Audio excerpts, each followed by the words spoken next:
ठीक है बच्चों, अब आ जाओ क्वेश्चन नंबर 5 में।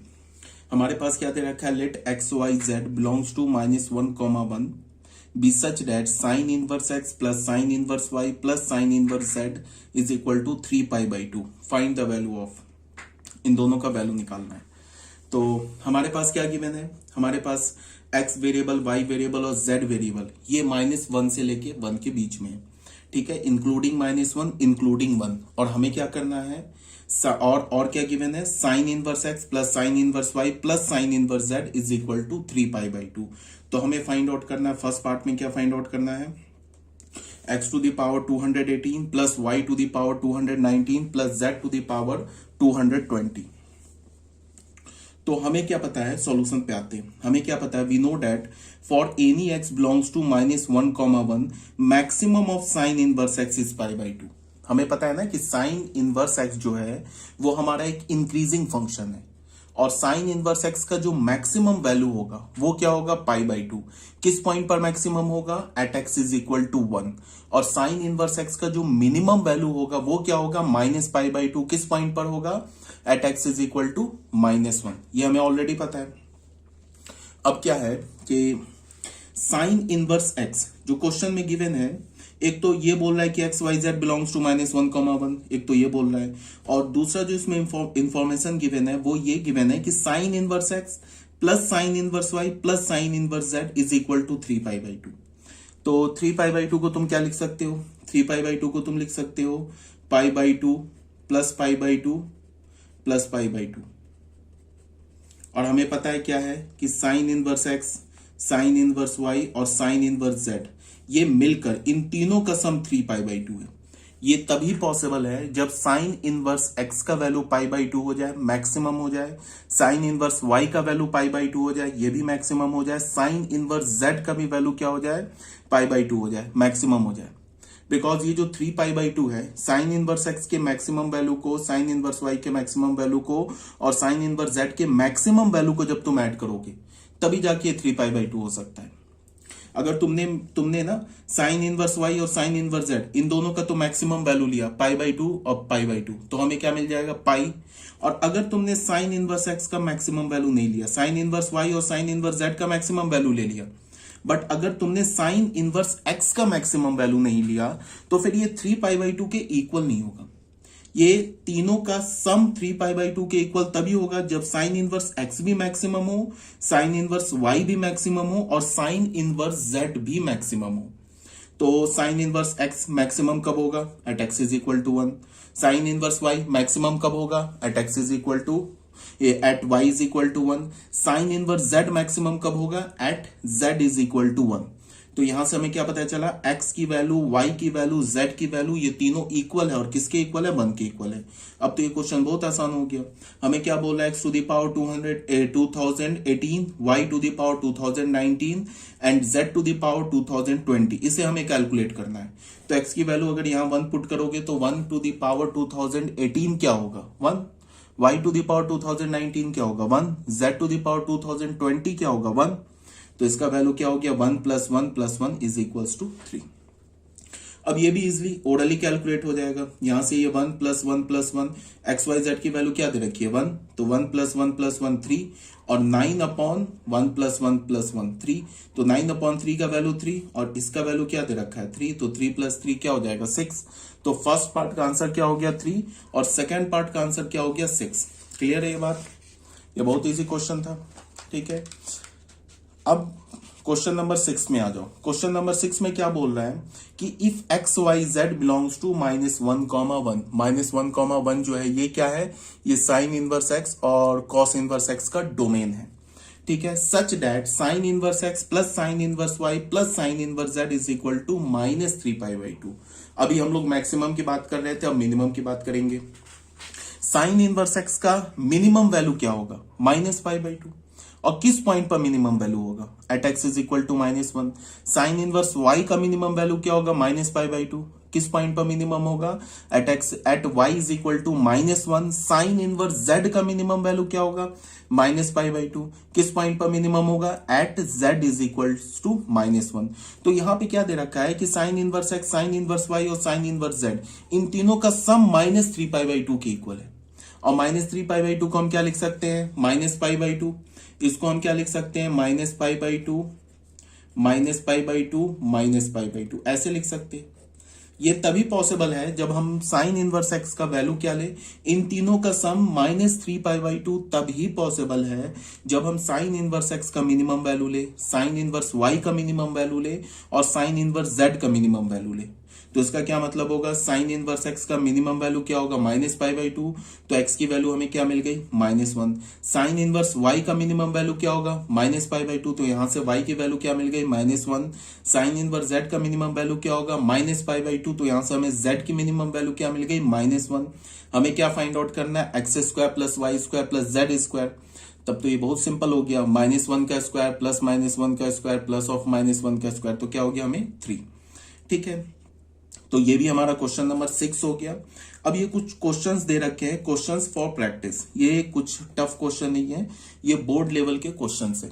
तो आप क्या करोगे, इस क्वेश्चंस को सॉल्व करोगे घर पे, डू इट योरसेल्फ, खुद से सॉल्व करोगे, बिकॉज इस टाइप के क्वेश्चन मैंने ऑलरेडी करा रखे हैं। ये क्वेश्चन नंबर 2 है, ये क्वेश्चन नंबर 3 है, ये क्वेश्चन नंबर 4 है। इसे आप सॉल्व करोगे, घर पे बैठ के सॉल्व करोगे। यहाँ पे दे रखा है sine inverse y x plus sine inverse y plus sine inverse z plus sine inverse t is equals to 2π। Then find the value of x square plus y square plus z square plus t square. तो अब तुम सोच लो ये 2π के equal कब होगा, जब sine inverse x, sine inverse y, sine inverse z और साइन इनवर्स टी ये चारों किसके इक्वल हो, π/2 के इक्वल हो, तभी तो होगा ना। π/2 प्लस π/2 प्लस π/2 प्लस π/2 2π के इक्वल होगा। तो यहां से x की और y और z और t की वैल्यू हमें क्या मिल गई, 1, बिकॉज π/2 किस पर होगा, साइन इनवर्स x π/2 किस पे होगा, x इज इक्वल टू 1 पे। तो x और y और z और t की वैल्यू हमें 1 मिल गई। तो x² y² z² plus t² का वैल्यू कैलकुलेट करना है, तो 1² प्लस 1² प्लस 1² प्लस 1² 4। इसी पैटर्न पे ये सारे क्वेश्चन सॉल्व कर लोगे। ठीक है, ये क्वेश्चन नंबर 2 हो गया, question number 3 and question number 4। ठीक है, इसमें भी फाइंड द वैल्यू है, इस सब का मैंने आंसर नहीं दिया है, आंसर नहीं लिखा है, बट फिर भी आप इसे सॉल्व करोगे। कुछ क्वेश्चंस के आंसर नहीं भी होने चाहिए, उससे हमें क्या होता है कि थोड़ा हम उस क्वेश्चन को अच्छे से सॉल्व करते हैं। ठीक है, रीजन ये होता है ना कि जिसका आंसर होता है फिर उसमें हम आंसर को मैच करने की कोशिश करते हैं, तो दिमाग कम ये यूज होता है। बट अगर आंसर नहीं गिवन हो तो फिर हम उसको ध्यान से सॉल्व करते हैं, ये सोच के कि एक ही बार में हमारा आंसर करेक्ट आ जाए, जो हमने निकाला है वो करेक्ट आ जाए। इसीलिए मैंने इसका आंसर नहीं लिखा है, बट कोई नहीं, अगर तुम्हें डाउट होगा, आंसर तुम्हें चाहिए होगा तो पूछ लेना। तो बच्चों ये हमारा ना फर्स्ट साइन फंक्शन का हमने इनवर्स निकाल लिया। अभी तक हमने क्या किया, अभी तक हमने ये किया कि सबसे पहले हमने क्या किया कि जो साइन एक्स फंक्शन, जिसको अब जो अपने नेचुरल डोमेन को डोमेन में एक मेनी वन इंटो फंक्शन है, उसके डोमेन को हमने रिस्ट्रिक्ट किया। रिस्ट्रिक्ट करने के बाद क्या किया, उसका हमने इनवर्स निकाला। इनवर्स निकालने के बाद फिर हमने उसका ग्राफ ड्रॉ किया। ग्राफ ड्रॉ करने के बाद हमने उसके प्रॉपर्टीज पढ़ी कि ग्राफ क्या होता है, साइन इनवर्स एक्स का इंक्रीजिंग होता है। साइन इनवर्स का जो ग्राफ होता है वो -π/2 से, साइन इनवर्स का ग्राफ जो होगा उसका डोमेन होगा -1 to 1। और साइन इनवर्स एक्स की वैल्यू कहां से कहां तक जा सकती है, -π/2 to π/2। ठीक है, अब सेम लॉजिक पर, सेम लाइन पर अब हम लोग क्या करेंगे, कॉस फंक्शन का इनवर्स निकालेंगे। सेम लाइन पे, अगर तुम्हें साइन इनवर्स एक्स पता है, तुम अगर सीख गए साइन इनवर्स में क्या हमने किया, किस तरह से हमने डोमेन को रिस्ट्रिक्ट किया, कैसे इनवर्स निकाला, तो इसमें कहीं कोई प्रॉब्लम नहीं आएगी। सेम लाइन पर है। हमारे पास एक फंक्शन गिवन है R2R, गिवन बाय क्या हमारे पास fx is equal to cos x is a many one into function. जो कोसाइन फंक्शन है वो अपने नेचुरल डोमेन और कोडोमेन में क्या है, एक मेनी वन इंटो फंक्शन है। ठीक है, इन its natural domain and codomain. अब इसको भूल जाओ, सिर्फ ग्राफ को देखो। इस ग्राफ से तुम्हें क्या पता चल रहा है, इस ग्राफ से पता चल रहा है कि ये जो फंक्शन है हमारा, ये इस फंक्शन, यहां से ये ग्राफ क्या होगा, इधर पॉजिटिव इंफिनिटी जाएगा, इधर माइनस इंफिनिटी जाएगा। तो इस फंक्शन का डोमेन क्या है, ऑल रियल नंबर। इस फंक्शन का जो रेंज है वो है -1 to 1। Cos function maximum value क्या लेता है, 1, और मिनिमम वैल्यू क्या लेता है, -1। कॉस फंक्शन का ग्राफ 1 से ऊपर नहीं होगा, -1 से नीचे नहीं होगा। इस फंक्शन का कोडोमेन क्या होता है, कॉस इनवर्स एक्स का, सॉरी कॉस थीटा का या कॉस एक्स फंक्शन का कोडोमेन क्या होगा, ऑल रियल नंबर। रेंज क्या है इसका, -1 to 1। तो कोडोमेन रेंज के इक्वल तो मिला नहीं, इसका मतलब क्या है कि ये एक इंटो फंक्शन है, ठीक है।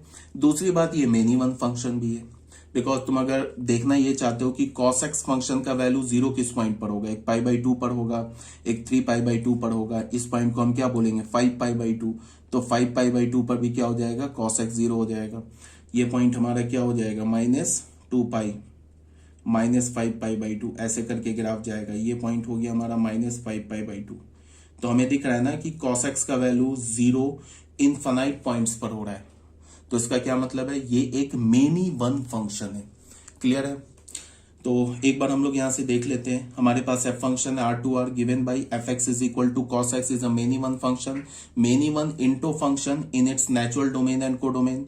तो हमारे पास f R2R हमने डिफाइन क्या किया, fx is equal to cos x, ये मेनी वन इंटो फंक्शन है, ठीक है। अब हमने क्या किया कि इसके कोडोमेन को उसके रेंज से कॉस फंक्शन के रेंज से रिप्लेस कर दिया।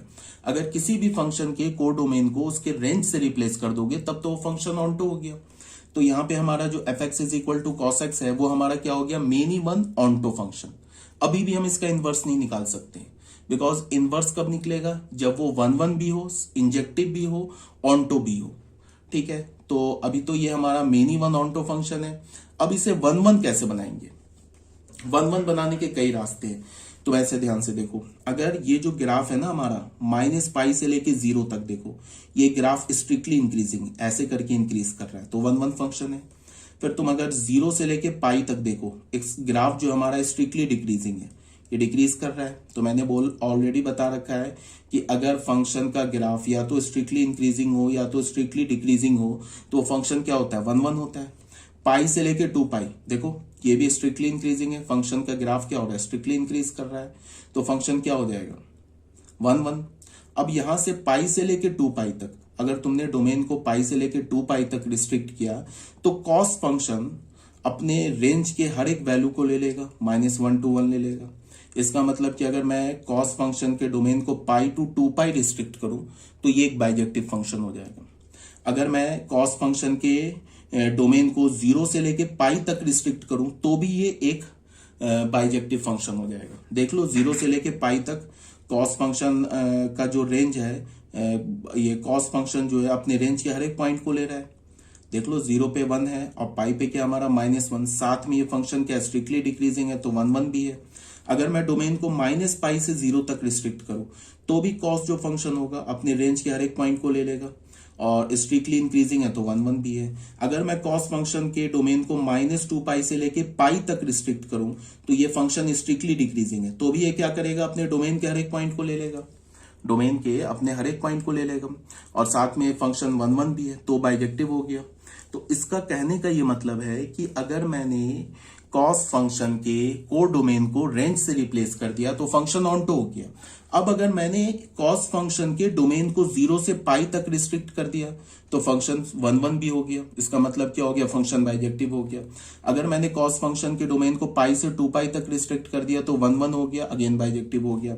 -π से 0 तक रिस्ट्रिक्ट किया, अगेन फंक्शन 1 बाइजेक्टिव। -2π से -π तक रिस्ट्रिक्ट किया, अगेन फंक्शन 1 एंड बाइजेक्टिव। तो इसका ये मतलब है कि हम कॉस फंक्शन को 1 बनाने के लिए डोमेन को कहां से कहां तक रिस्ट्रिक्ट कर सकते हैं, 0 से π भी कर सकते हैं, π से 2π भी कर सकते हैं, -π से 0 भी कर सकते हैं, -2π से -π भी कर सकते हैं। इन सारे केसेस में क्या हो जाएगा, हमारा कॉस फंक्शन 1 हो जाएगा।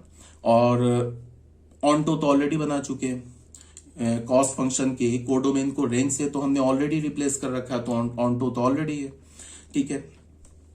यहां पे क्या बोला जा रहा है, अगर हमारे पास फंक्शन 0 to π से लेके -1 से 1 के बीच में हो, fx is equal to cos x, तो ये बाइजेक्टिव हो जाएगा, ठीक है। अब अगर ये बाइजेक्टिव फंक्शन हो गया तो इसका इनवर्स क्या होगा, इनवर्स के लिए इसके कोडोमेन को डोमेन बना दिया, डोमेन को कोडोमेन बना दिया। f इनवर्स x को हम क्या बोलेंगे, cos इनवर्स x, ये एक हमारा बाइजेक्टिव फंक्शन है। ये भी हमें ऑलरेडी पता है कि अगर हमारा f फंक्शन बाइजेक्टिव होगा तो उसका इनवर्स भी बाइजेक्टिव होगा, ठीक है।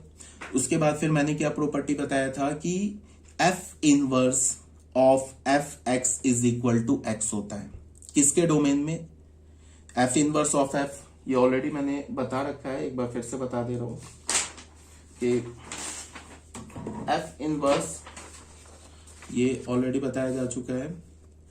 F inverse of F x क्या होता है, ये एक्स के इक्वल होता है for all x belongs to domain of F.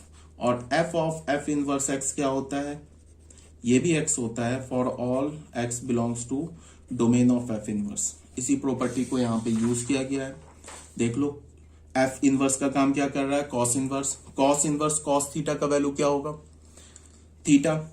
अब यहां से थीटा किसके डोमेन का होगा, कॉस थीटा के डोमेन का होगा। हमने अभी कॉस फंक्शन को बाइजेक्टिव बनाने के लिए डोमेन कहां से कहां तक रिस्ट्रिक्ट किया, 0 to पाई। अब कोई बोलेगा कि 0 से पाई तक ही क्यों किया, तो इसका जवाब मैंने साइन इनवर्स में भी दे रखा है। एक तो कहीं ना कहीं तो करना ही था, किसी ना किसी डोमेन के इंटरवल को तो लेना ही था जिसमें हमें कॉस को बाइजेक्टिव बनाना था, तो हमने 0 से पाई ले लिया। एक तो आंसर ये हो गया।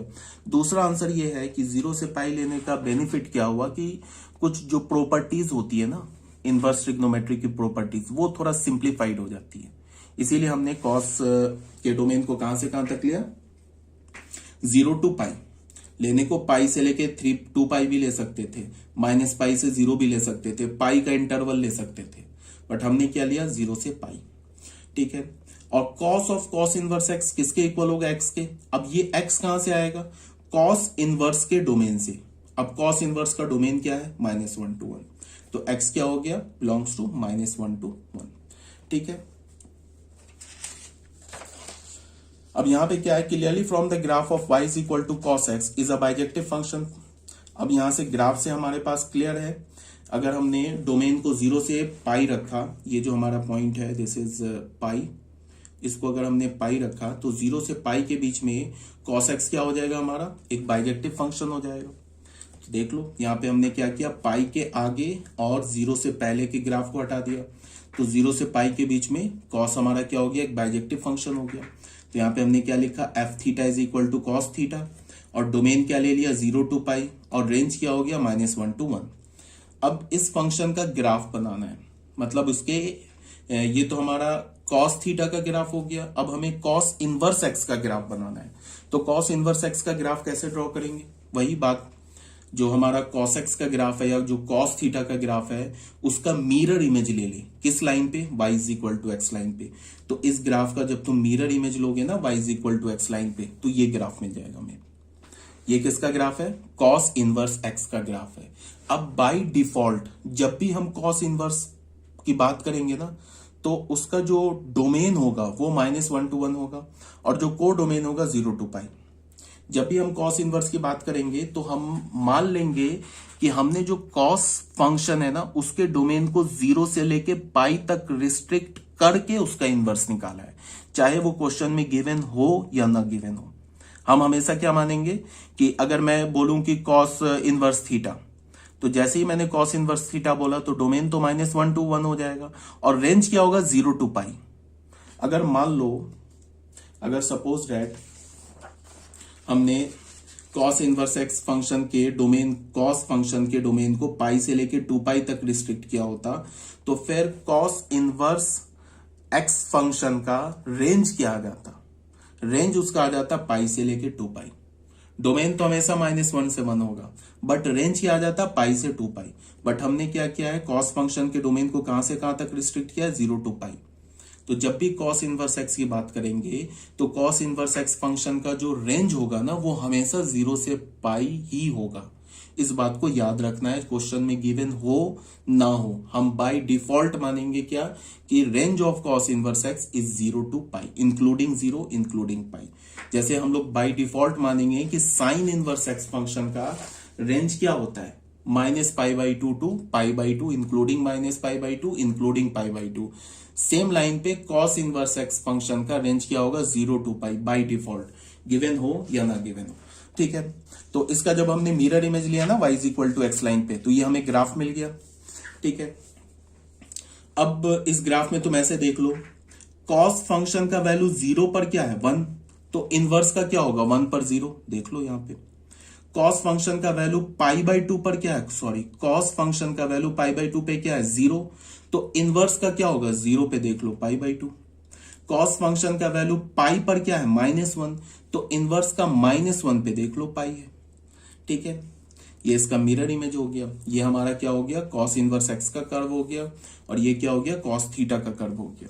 अच्छा, जनरली ये ऑलरेडी बता चुका हूं कि जनरली फंक्शन जो होता है ना, उसको कॉस जितने ट्रिग्नोमेट्रिक फंक्शन होते हैं उसके आर्गुमेंट को हम जनरली थीटा से रिप्रेजेंट करते हैं, और इनवर्स के आर्गुमेंट को एक्स से रिप्रेजेंट करते हैं। बट ये कोई हार्ड एंड फास्ट रूल नहीं है, यहाँ पे भी तुम थीटा लिख सकते हो, यहाँ पे भी एक्स लिख सकते हो, कोई इशू नहीं है। ठीक है, तो ये बात आ गई होगी समझ में। अब आ जाओ बच्चों नोट नंबर 1 में।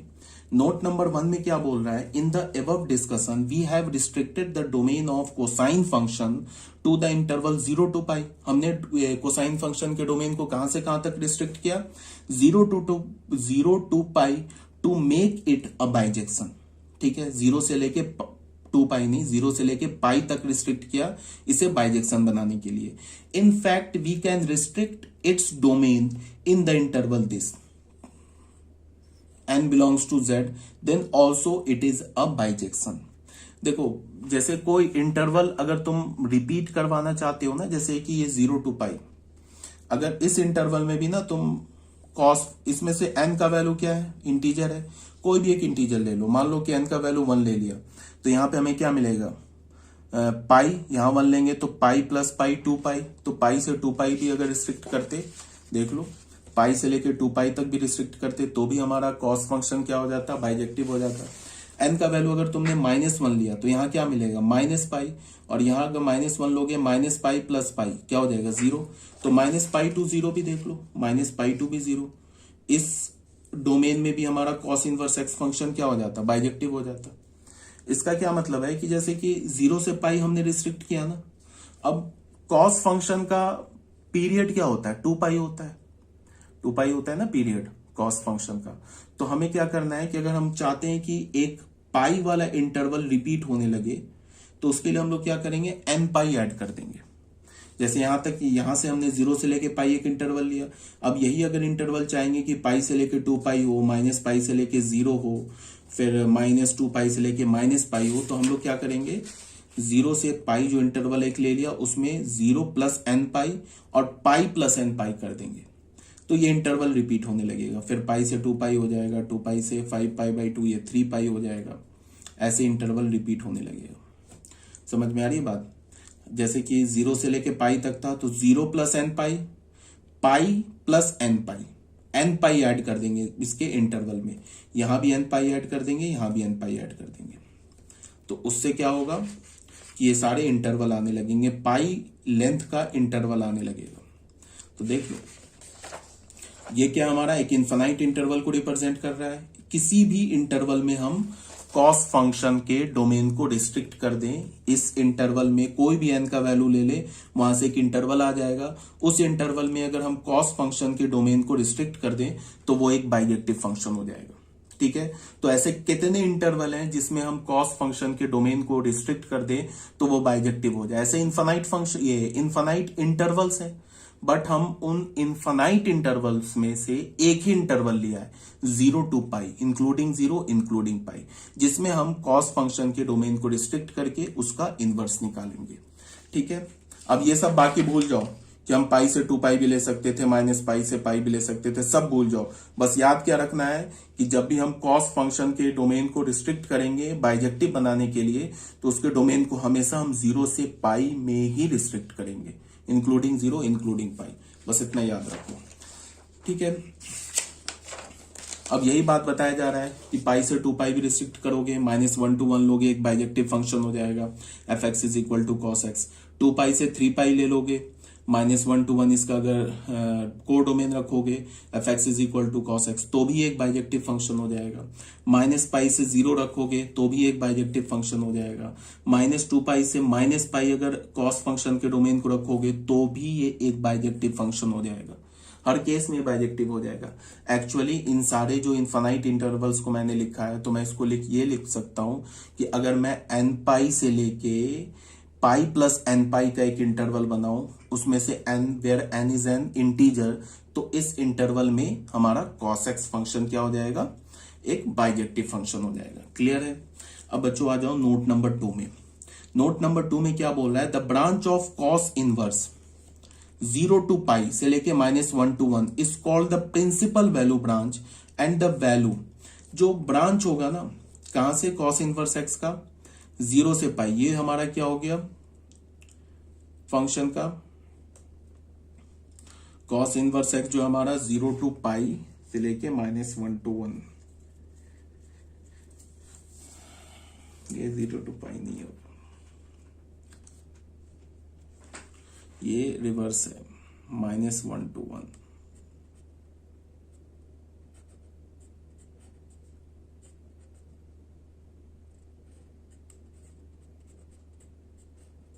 ये नहीं होगा बच्चे, देखो ये जो है ना बाय मिस्टेक रिवर्स लिखा गया है। जो कॉस इनवर्स एक्स का जो called the principal value branch, ठीक है, कॉस इनवर्स एक्स हमारा क्या होता है -1 से -1 to 1 से लेके कहां तक होता है 0 to π, is called the principal value branch. इसे हम क्या बोलते हैं प्रिंसिपल वैल्यू ब्रांच बोलते हैं।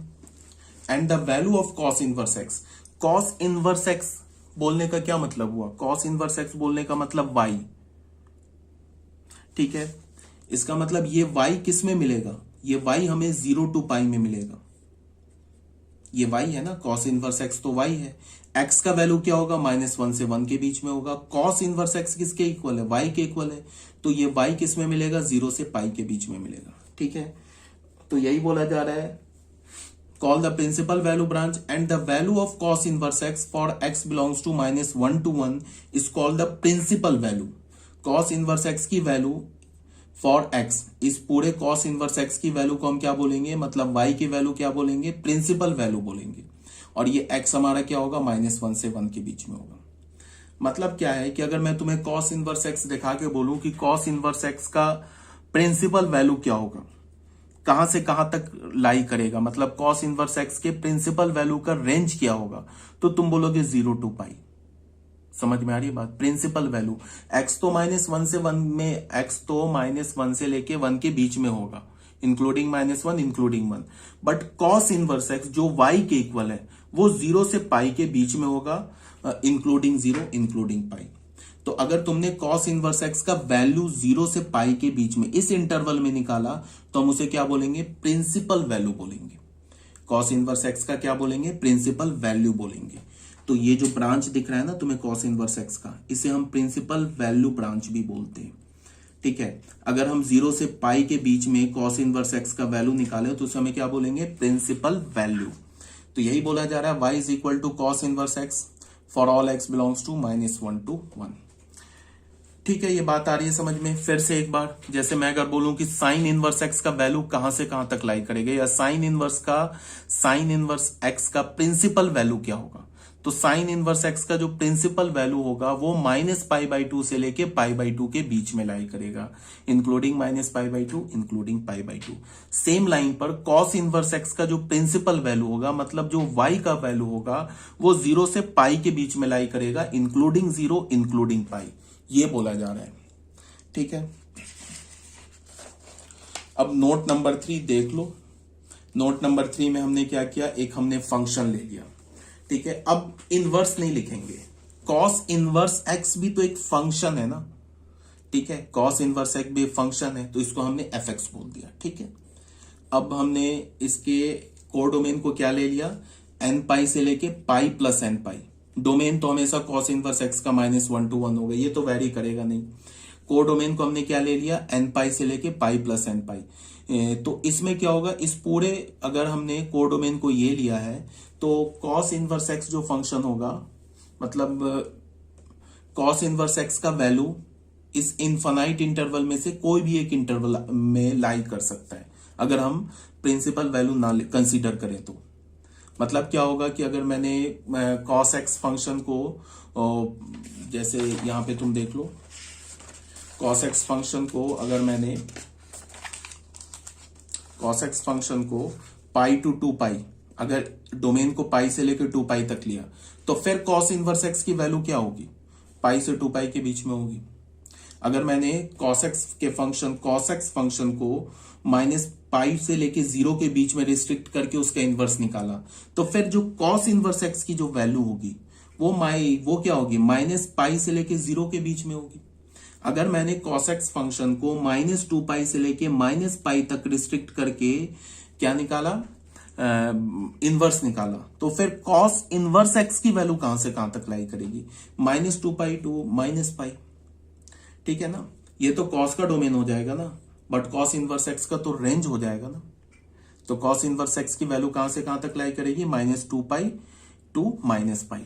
ठीक है, तो यही बोला जा रहा है इसमें कि अगर हम लोग डोमेन को cos इनवर्स x के डोमेन को क्या ले लें, या फिर तुम ऐसे देख लो कि अगर मैं cos x फंक्शन के डोमेन को ये ले लूं तो, और उसके रेंज को ये ले लूं, तो उसका जो इनवर्स फंक्शन होगा cos इनवर्स x, उसका रेंज क्या हो जाएगा, n पाई से लेके पाई प्लस n पाई।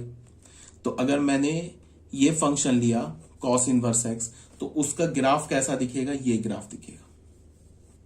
ठीक है, ये ग्राफ कब आया, जब हमने cos फंक्शन के डोमेन को 0 से पाई तक रिस्ट्रिक्ट किया। अगर हम cos x फंक्शन के डोमेन को पाई से लेके 2 पाई तक रिस्ट्रिक्ट करते, तो फिर cos इनवर्स x फंक्शन का ग्राफ क्या दिखता, हमें इतना दिखता। ठीक है, अगर हम cos x फंक्शन को माइनस पाई से लेके 0 तक रिस्ट्रिक्ट करते, तो फिर cos इनवर्स x फंक्शन का ग्राफ हमें कितना दिखता, इतना दिखता, ये हो जाता। अगर हम cos x फंक्शन को -2 पाई से लेके -पाई, cos x फंक्शन के डोमेन को -2 पाई से लेके -पाई तक रिस्ट्रिक्ट करते, तो फिर हमें cos इनवर्स x फंक्शन का ग्राफ कितना दिखता, ये दिखता, ये दिखता। तो फिर ये प्रिंसिपल वैल्यू ब्रांच हो जाता। बट हमने क्या किया, cos x फंक्शन को 0 से लेके पाई तक रिस्ट्रिक्ट किया, फिर इनवर्स निकाला। तो जो हमारा प्रिंसिपल वैल्यू ब्रांच आ रहा है वो ये आ रहा है। प्रिंसिपल वैल्यू ब्रांच बोलने का मतलब ये जो हमारा है रियल में cos इनवर्स x का ग्राफ है। ये भी हो सकता था अगर हम cos x फंक्शन के डोमेन को पाई से लेके 2 पाई तक रिस्ट्रिक्ट करके डोमेन ये इनवर्स निकालते। ये भी हो सकता था अगर हम cos x फंक्शन के डोमेन को -पाई से लेके 0 तक रिस्ट्रिक्ट करके उसका इनवर्स निकालते। ठीक है, तो ये हमारा प्रिंसिपल वैल्यू ब्रांच हो जाता। ये बात आ रही है समझ में, y is equal to cos inverse x का कर्व हो गया, इसमें हमारा डोमेन क्या हो गया, -1 to 1, को डोमेन क्या हो गया, ये हो गया। तो ये फिर पूरा कर्व आ जाएगा। ठीक है, आ रही है बात समझ में। अगर मैं इसमें n का वैल्यू 0 ले लूं तो ये वाला हमारा प्रिंसिपल वैल्यू ब्रांच आ जाएगा। अगर मैं n का वैल्यू 1 ले लूं ना, तो फिर क्या हो जाएगा, पाई टू 2 पाई, तो पाई टू 2 पाई, फिर ये ब्रांच आ जाएगा। अगर मैं n का वैल्यू -1 ले लूं तो फिर cos इनवर्स x का वैल्यू क्या हो जाएगा, -पाई टू 0, तो -पाई टू 0, ये ब्रांच आ जाएगा। ठीक है, तो इस पूरे के लिए n is equal to z के लिए हमारा ग्राफ कैसा दिखेगा, ऐसा दिखेगा cos इनवर्स x का। ये कब दिखेगा, जब हमने रेंज को लिया n पाई से लेके n पाई प्लस पाई लिया, तब जाके हमारा ग्राफ दिखेगा। और अगर हमने n का वैल्यू 0 ले लिया तो हमारा प्रिंसिपल वैल्यू ब्रांच आ जाएगा। ठीक है, अब यहाँ पे ये ग्राफ में क्या किया है, इस ग्राफ में मैंने cos x फंक्शन को और cos इनवर्स x फंक्शन को, इस कर्व को और इस कर्व को एक ही इस पे xy प्लेन पर प्लॉट किया, इस दोनों कर्व को। तो ये ऐसा हो जाएगा, ये जो हमारा कर्व देख रहे हो ना, ये cos x का कर्व है, और ये जो कर्व देख रहे हो ये cos इनवर्स x का कर्व है, इसका कर्व है। जब हमने रेंज को क्या लिया है, n पाई से लेके n पाई प्लस पाई, ये जब रेंज लिया है तो फिर ये कर्व आ रहा है, तो इस दोनों कर्व को हमने एक ही xy प्लेन पर हमने प्लॉट कर दिया। ध्यान में रखने वाली बात क्या है कि ये दोनों कर्व का जो पॉइंट ऑफ इंटरसेक्शन होगा वो line is equal to line y is equal to x पर होगा, पहली बात। उसके बाद दूसरी बात क्या है कि cos x फंक्शन का वैल्यू यहाँ पे π/2 पर 0 होगा, cos x फंक्शन का वैल्यू, और cos इनवर्स x फंक्शन का वैल्यू 0 किस पर होगा, बताओ 0 किस पर होगा, ये 1 पर होगा।